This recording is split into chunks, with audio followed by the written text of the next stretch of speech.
Welcome everybody to the fourth episode of the Glorious Years series. We are spending some time on lockdown going through a glorious period in Gloucestershire's history as part of the club's 150th anniversary celebrations. It's a bit of a special one today. We're talking about the Natwest Trophy final in 2000. That year, of course, is the most successful year in the club's history. We won a treble of one-day trophies, everything that was up on offer.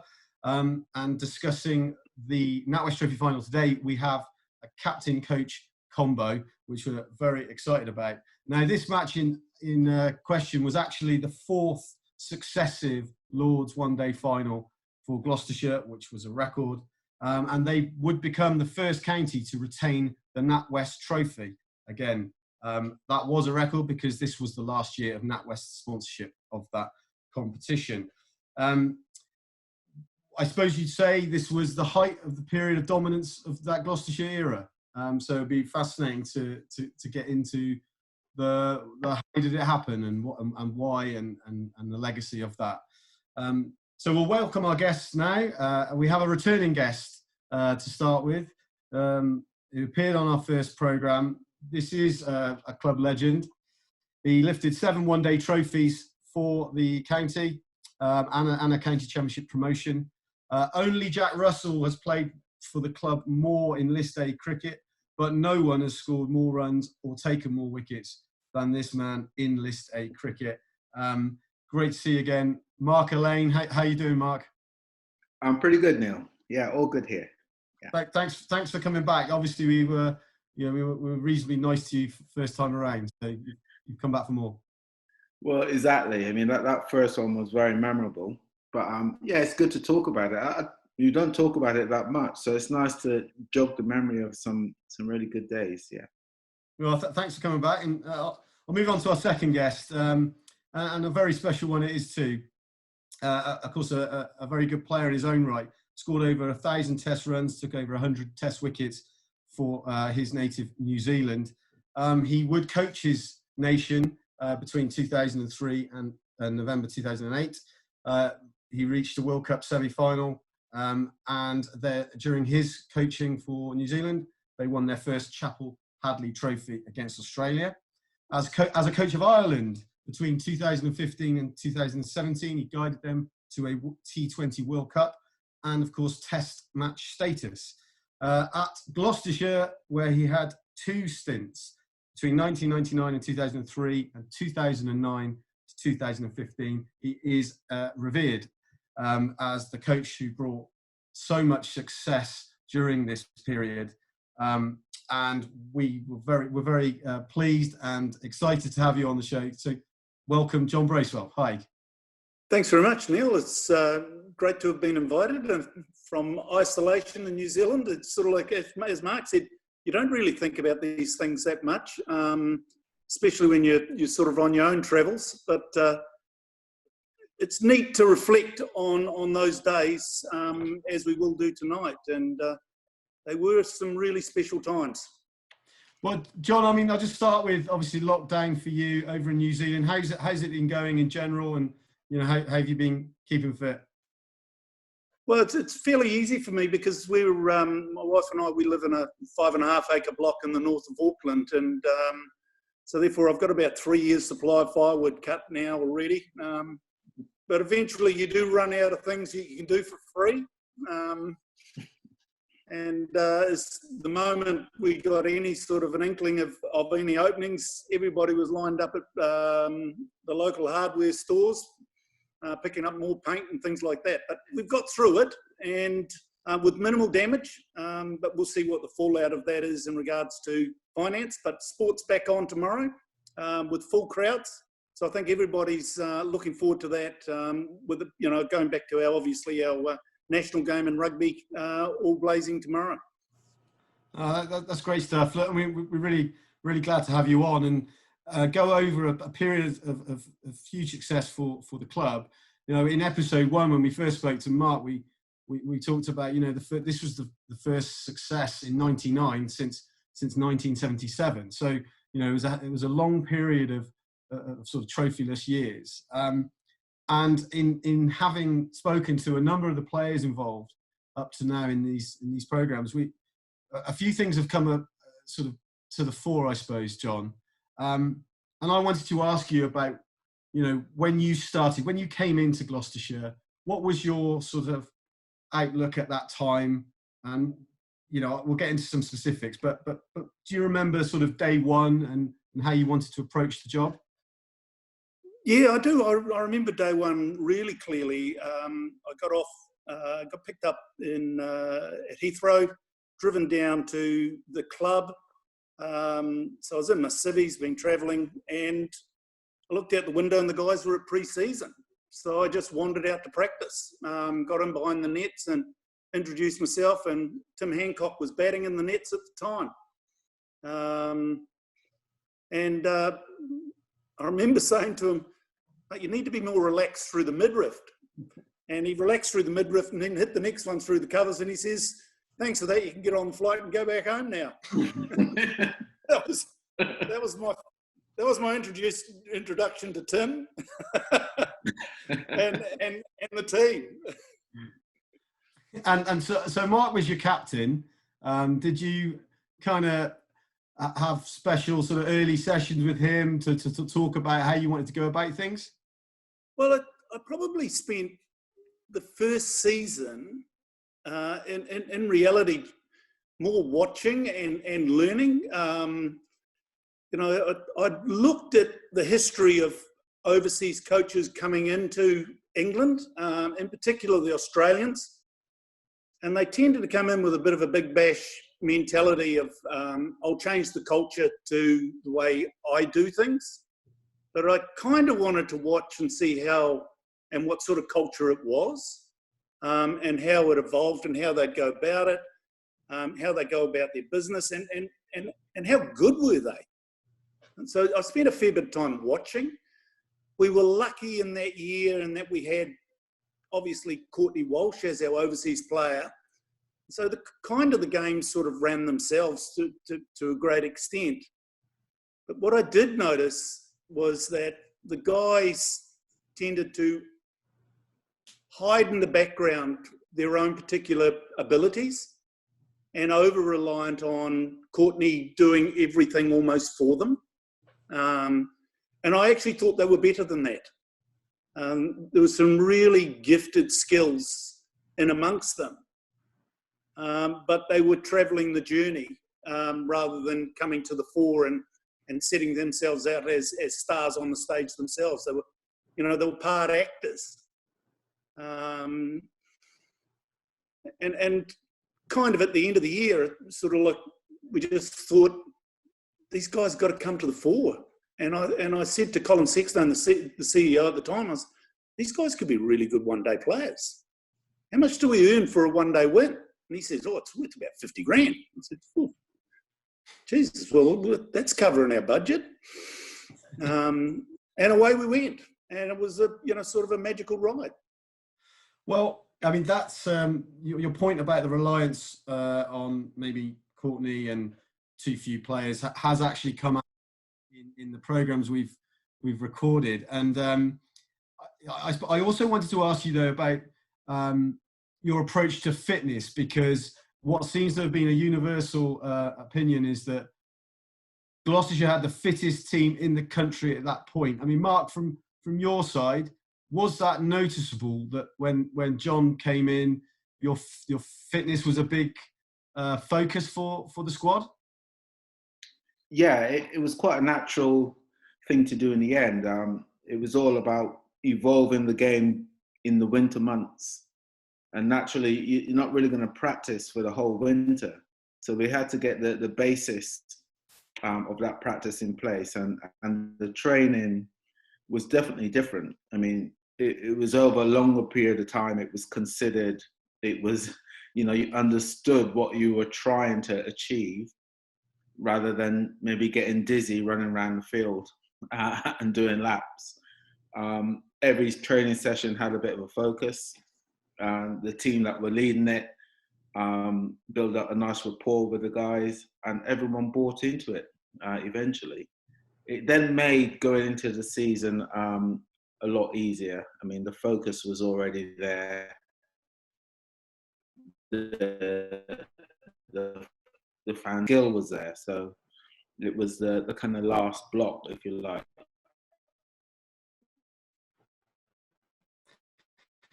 Yeah, and John, you've alluded to it.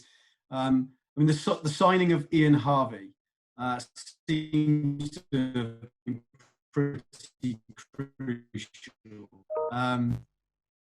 The fact that John, you'd shared a list of potential overseas signings with a few senior players, and Mike Smith said he'd never heard of Ian Harvey, so you can scrub him off the list.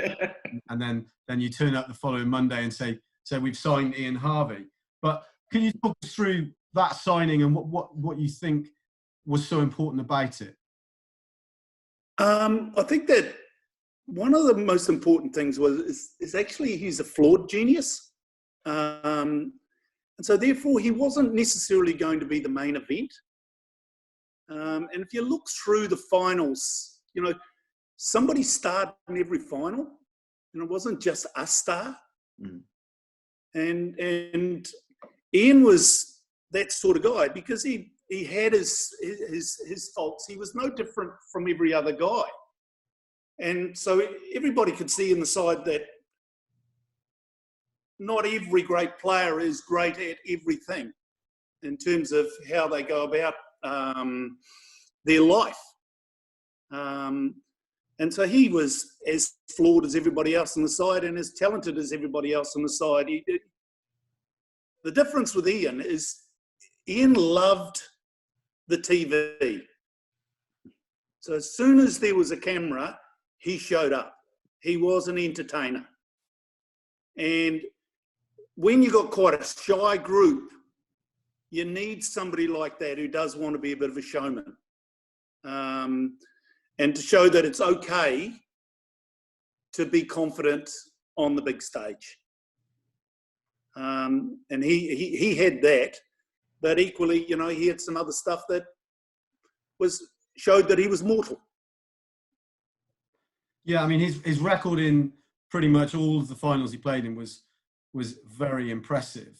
But I mean, Mark, from your side, you know, we talk about the strength of the team, but you know, did Ian bring that X factor when he joined? I mean, he was replacing a club legend, let's not forget, in Courtney Walsh. So how is it on the playing side?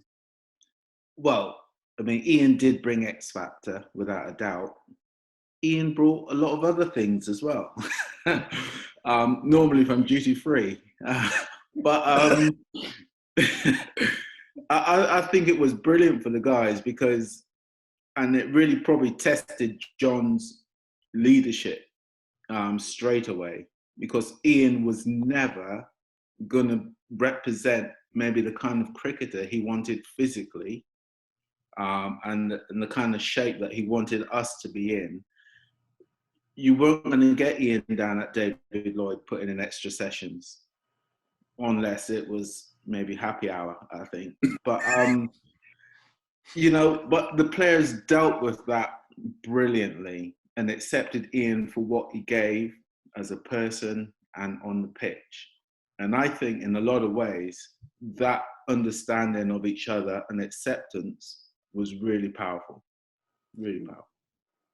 John, in doing a little bit of research for this chat, it became a bit clear that you're quite the disciplinarian. You know, your fitness regime was, you know, not to be messed with, perhaps with the exception of the X Factor.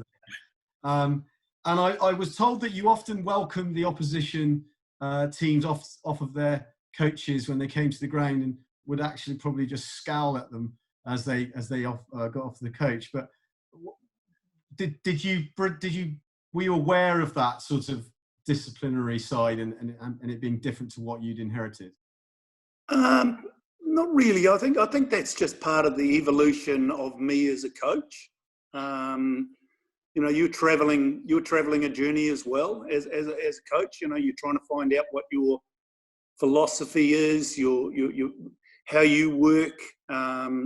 You tend to, you know, I hadn't long finished playing, the game, and you tended to coach in your own mould to a certain extent. So there are all those sort of factors that are part and parcel of it. I mean, I was also fit enough to be fit as well in those days. So I didn't like training alone. So that was half the excuse of getting them fit. So there's all those sorts of things. So it was just part of a journey. And I was intense when I first started, and people would perhaps say I'm a bit more relaxed now and more at ease now in my coaching. I think I'm probably a lot better coach now for that, but probably less successful because I'm perhaps less demanding and more understanding. So, it's just part of the journey. I'm comfortable with what I did at that point. And to a certain extent, very proud of what I did at that point.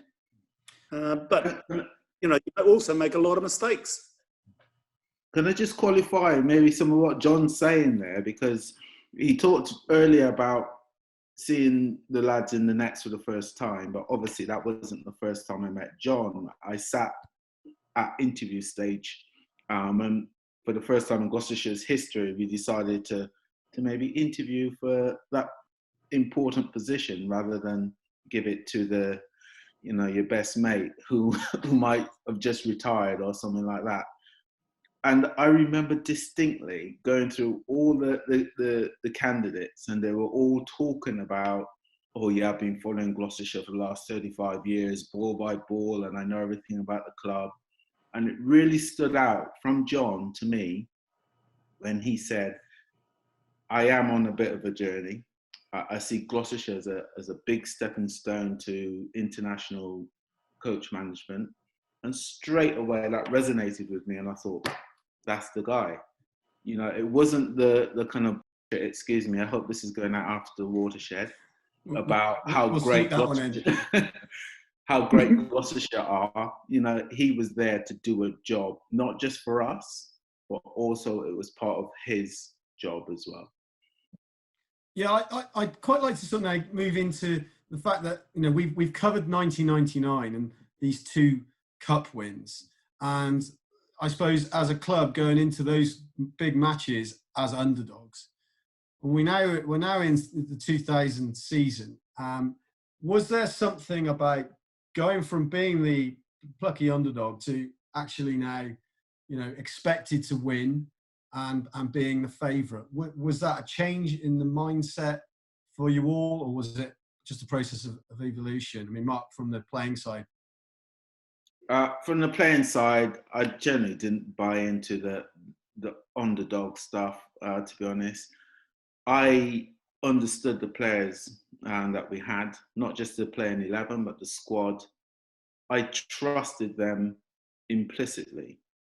And I can't ever remember feeling like an underdog, to be honest. I didn't think anyone could beat us, is the truth. John, was that the same from your side? I think that the players got a belief that they owned the park for a period of time, and whilst we were tagged as unfashionable and underdogs, I don't think that our team ever thought that they were. And I can remember probably my most vivid moment was at the evening of the first final against Yorkshire. We stayed in the same hotel, and the Yorkshire players, their committee, were in the bar, and we just naturally met in the bar for a beer before we went for a meal. And I remember the Yorkshire guys came down and they saw their committee, and they were terrified of the judgment of their committee. And from that point on, I didn't believe that we were underdogs at all. I thought, we're going to win tomorrow. And I don't think there was a game that I didn't think we weren't going to win.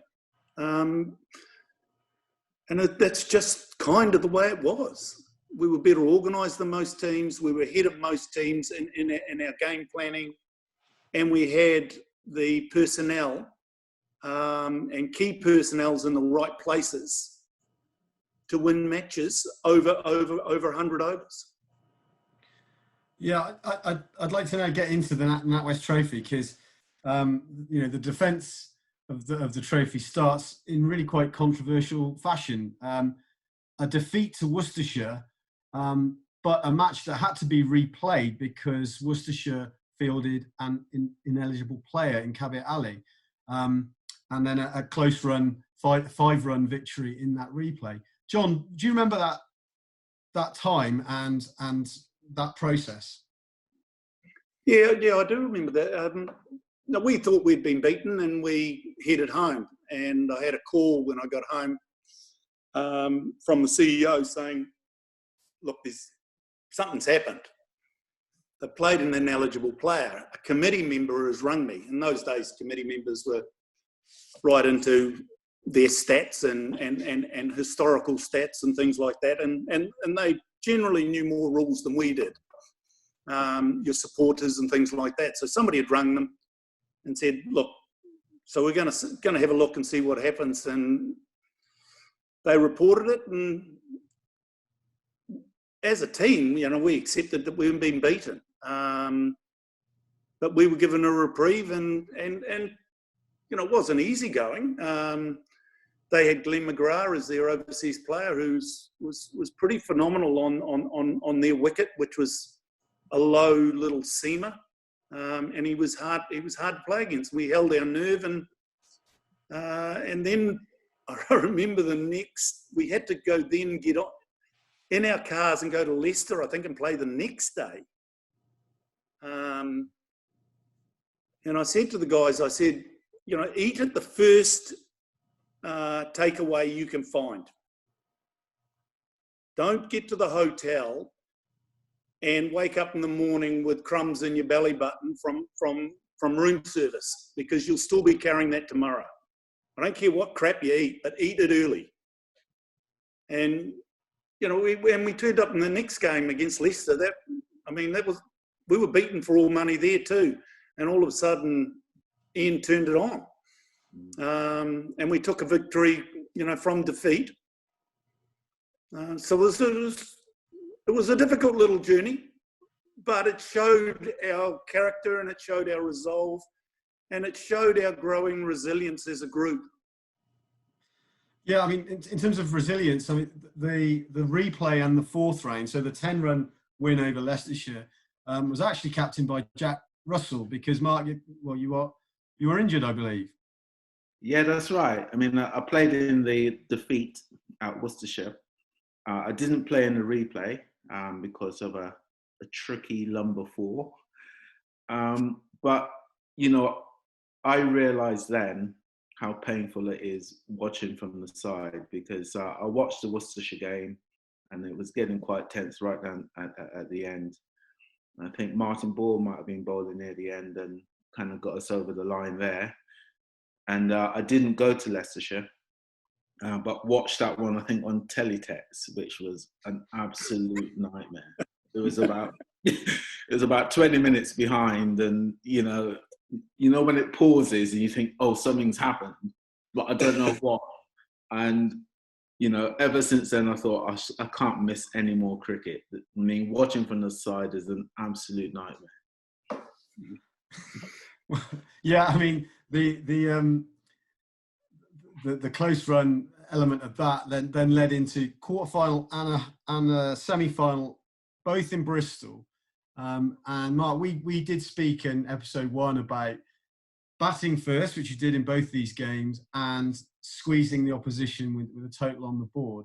I might like to get John's opinion on that. It seems to be Bristol was a bit of a fortress, and those tactics were fairly common. But did that evolve, or was that a deliberate tactic from the coaching side as well? Well, You'd like to think it was deliberate, but I just think the groundsman just produced those wickets, and we had, because it was ours, we had the discipline, and we had the variations to be able to adapt to our surface. I mean, and you know, and we selected our players around that with our two spinners, one in particular, Jeremy Snape, who was always a below the knee bowler, made it difficult. You had Jack Russell, who could stand up to our quicks. Our quicks could swing the ball early on. They could bowl gun barrel, and we had a number of medium pacers, if things weren't working out, who had the confidence to be able to bowl some overs.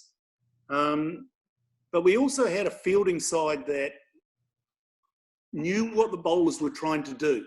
So there was a synergy there in what we were doing, and you see that, like 4 or 5 years later, teams started to get that right at international cricket, of players being able to get out of an over, those sorts of things, and be satisfied rather than hunt for one more wicket or hunt for one more glory ball.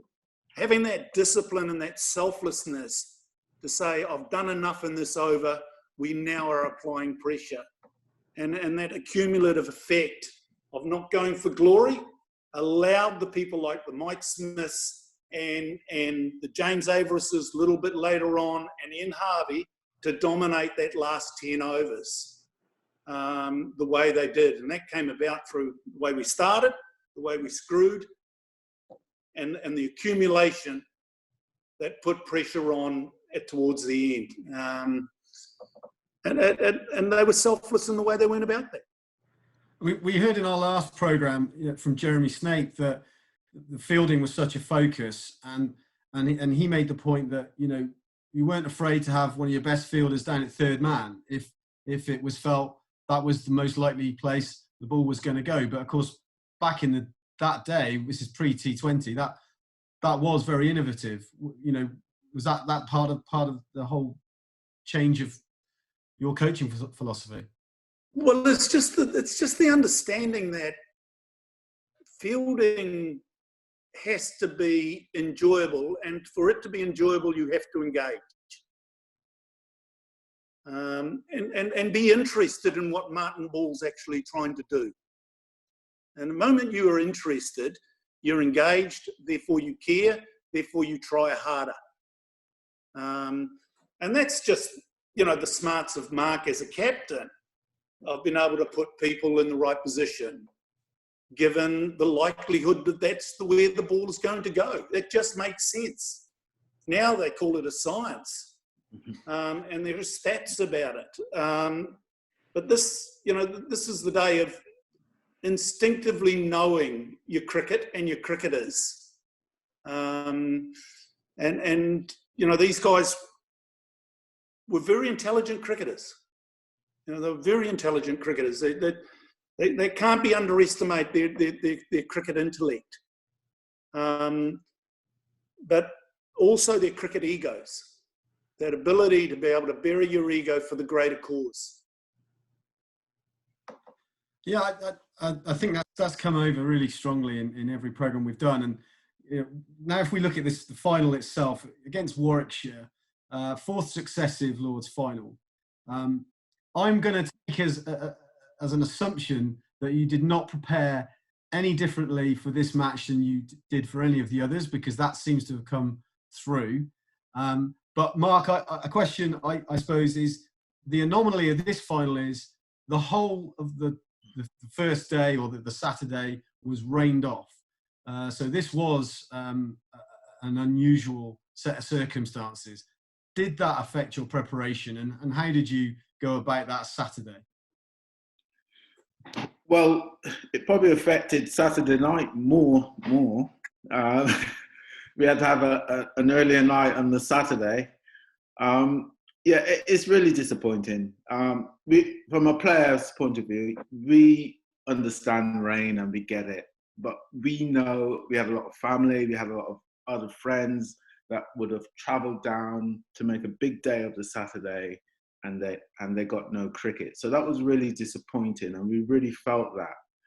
But I was saying to you earlier, the previous 3 finals in the evening, we never knew what we were going to do after the game. And then someone quickly sorts it out, and then away you go. So this time I thought, you know what, I'm going to be really organised. I'm going to get a nice venue for us to not necessarily celebrate, but to have an after do. And that was the only final I booked something on the Saturday, and then we had no cricket. So the dilemma was, do I cancel the booking or do we still go? And what happened, Mark? Well, we still went, but you know, a bit like with the Yorkshire committee thing, you know, we weren't scared to go out socially because we know we're going to be sensible and be ready for the game the next day. So I remember being there with my family. Louise and her family were there. I think it was the Atlantis place, and it was probably a little bit of a damp squid because there was no cricket, but we honoured the booking, had a good night's rest, and the only thing I had to do the next day, I think, was toss the coin, and the lads did the rest. Well, on that toss of the coin, so you know, you bowled first, and you know, we've been talking about how you batted first so much and squeezed the opposition. You had bowled first earlier in this season in the against Glamorgan in the Benson Hedges Cup. Was it because it was a rain-affected final and possibly moisture on the pitch, or why did you decide to bowl first?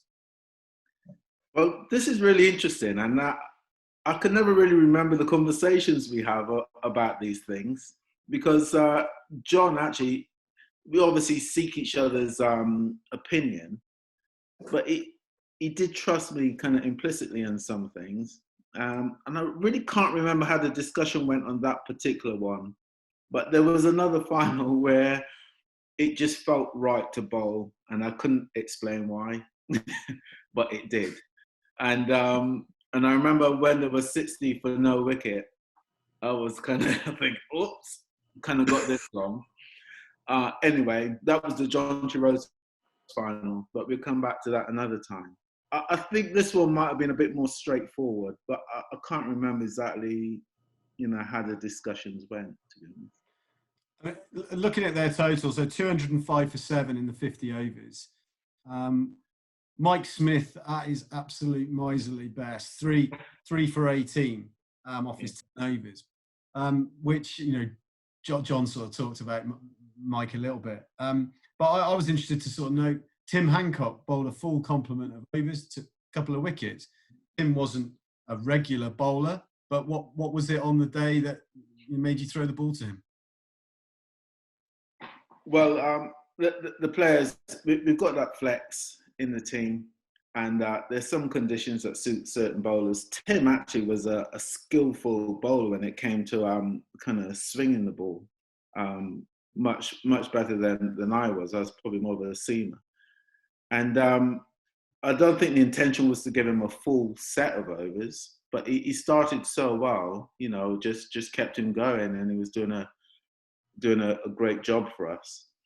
But part of actually maybe why we inserted them as well, I was a big believer when there's a bit of tension around the game and people sat around for maybe 24 hours, you really want to get into the game.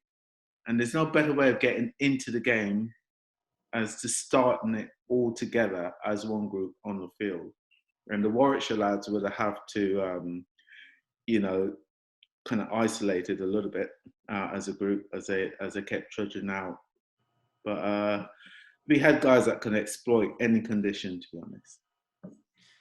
I sort of want to get your view on how you felt at the interval of this game. You know, was 205 par or under par? John, do you remember feeling confident at that point? I think at 200, if you can get a side out in a final under 200, your favourites. You know, that's because you got that psychological edge. And I don't think that, you know, at any point we didn't think we had the batting capabilities of winning that game. You know, they had, I think, probably, if anything, we were probably slightly conservative against Donald. But in the end, we were chasing 200 in 50 overs, and really it was a 30 over probably chase. So we could take his overs out. That wasn't a set decision. Those decisions are left to, and we had the confidence in our batters to make those decisions and play the ball as they saw it. If they felt things were difficult, then they would make those judgments.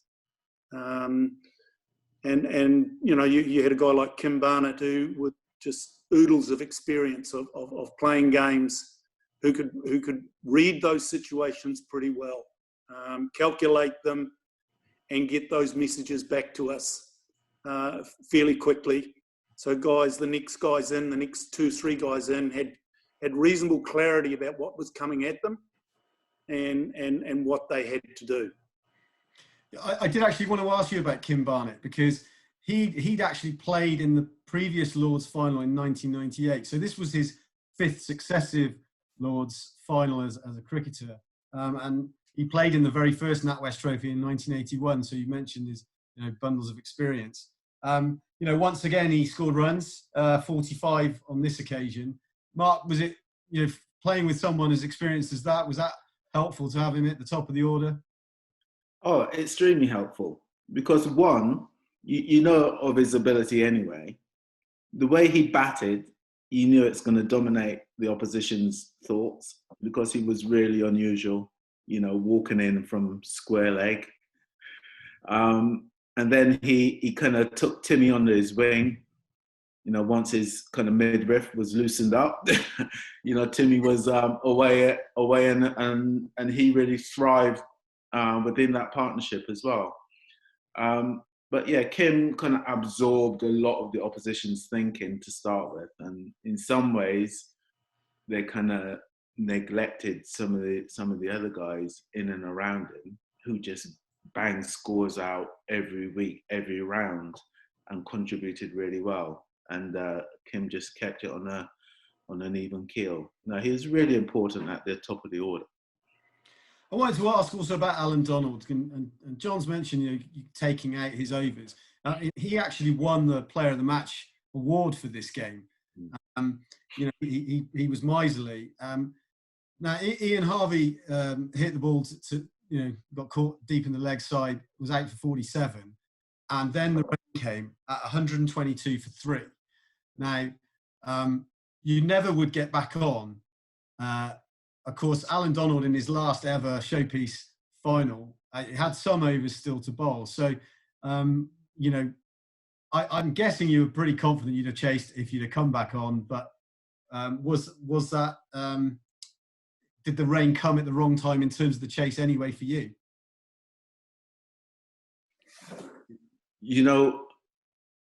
I forgot it rained. I generally was thinking, how did we get to 205? I can't remember who got the runs. There you go. Now it all makes sense. That's brilliant. Mark, you would have had your pads on and you would have been in, but you were actually a DNB this game because you never got into the wicket. And it was a comfortable victory on Duckworth Lewis by 22 runs. John, did you remember it rained? Yeah, I remembered it rained.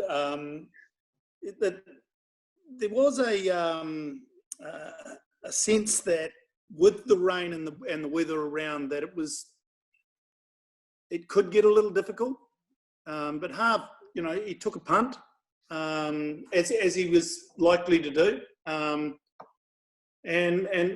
kind of took the game away from them a bit and put us in an area of comfortableness. He did get out at the wrong time, but then the rain came and that was the end of the game. I remember we were told something like about half an hour before the crowd was told that it was all over, and but hey, don't tell anybody. So why the hell tell us in the first place? But but they did. But I mean, we had enough. Still had a lot more batting in the bank to get over the mark anyway, and they didn't really have anybody apart from Alan But I do remember having a crack at Duncan Fletcher about the man of the match. Because Mike Smith bowled magnificently in that match, and I was really pissed off that he wasn't man of the match. And I actually thought it was actually almost personal that he did it. Because, you know, Mike was the star bowler in that game by a long shot. Alan hadn't done anything in the game to win the game at that point. And we were still in front in the game at that point. And he was running out of overs at that point. And it was an absolute nonsense. It was probably the tragedy of the final that I remember most. And it really, really annoyed me. Well, I mean, victory it was. Did you actually do anything on the Sunday night? Do you remember, Mark? Any celebration? I can't remember. I'm sorry. I should have researched this a little bit more. But there's a good chance we had a game on the Monday, I would imagine. We did. We did. We did, and we had to go up the M42 on the Monday, and everyone was pretty dusty and had to start a game on that day. We didn't travel until the morning for it. Right, okay. So it was, yeah, I can remember. We may have even been playing Warwickshire. Well, I wanted to ask you about that. You know, the end of that season, of course, it was a treble-winning season. So you won the Sunday League, and I don't want to just gloss over that. Mark, you were pictured with 3 trophies at the end of all this. You know, what's your memories of that Sunday League campaign? Because, you know, it was a first for the club. Yeah, no, that was pretty special, and was easily, you know, you can define it differently from the cup wins. A bit like what John was saying about, you know, Ian Harvey being able to show up on a big day and perform, and to an extent, a lot of us were like that. But the league format is slightly different. You know, it's based over probably 16 games. You've got to turn up week in, week out and perform and do the same thing. So there was a huge satisfaction with winning that league, actually, in and amongst two Lord's finals. Yeah, you became known sort of the one-day kings. But John, I'd be interested to know in terms of legacy, really, where it stands in your, you know, your achievements, what you consider to be, you know, in all that you've done in the game, and you know, what do you look back on, you know, with most sort of pride on that period? Well, I look back on that period because it was such a sort of an adventure for not only myself but my family. You know, we uprooted and came over here, two young kids, and you know, they embedded themselves into the schools and the sport in Bristol, and you know, we got really engaged in the community, and we still get homesick for Bristol and the club, because it was such a magnificent part of our lives. Both times that I was there, they were different journeys and different times. But we really, of all the teams that I've been involved in, this is sort of like county cricket is so much about family, and family environment and extended families in terms of, you know, members and stuff like that. You don't get that anywhere else in the world, where people come down and open up their thermos and they have scone and spend their day watching cricket. Not many of them, but they're great people. And it kind of, I really miss that in cricket, as opposed to just the thinking of the business of cricket all the time. So that's the effect it had on me. The love of it and the love of cricket. I mean, even though I did anyway, and I'd grown up with it, I really got to understand it in England, and that club hub I really loved. Mark, what did you Yes. take from John's period as the coach? Because you, of course, went into a player coach role when John did go into international cricket, as he sort of flagged he wanted to do. What's been John's influence on you as a cricket coach? Well, firstly, just picking up on John's word there, adventure. It's a word that I really love, and equally, I got lost in that adventure as well. I think sometimes I get accused of maybe not looking back and reflecting on these glory days as often as I should do. But part of me, maybe I was scared looking back. Like a little kid when he goes into the woods on an adventure. You don't look back. You just keep looking forward to what's next and what's up that tree or what's over that river or whatever. So I got used to not looking back, but keep looking forward to what else has got to offer. And I really got carried away in that adventure and loved every minute of it. And that's why now it is great to look back and reflect on it a little bit and see, who took us to the entrance of the woods to start playing.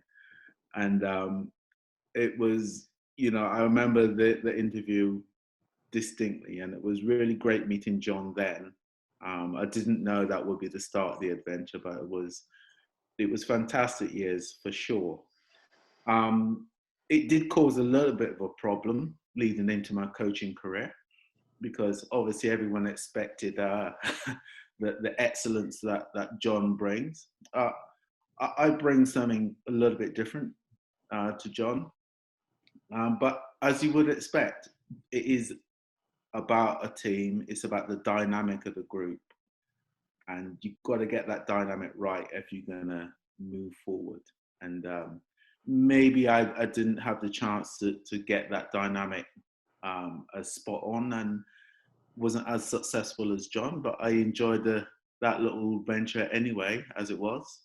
I'm probably like John now. I'm a better coach now than I was then, but those opportunities are long gone. Well, I mean, we obviously hope to see you both back at the ground. Mark, you're a regular.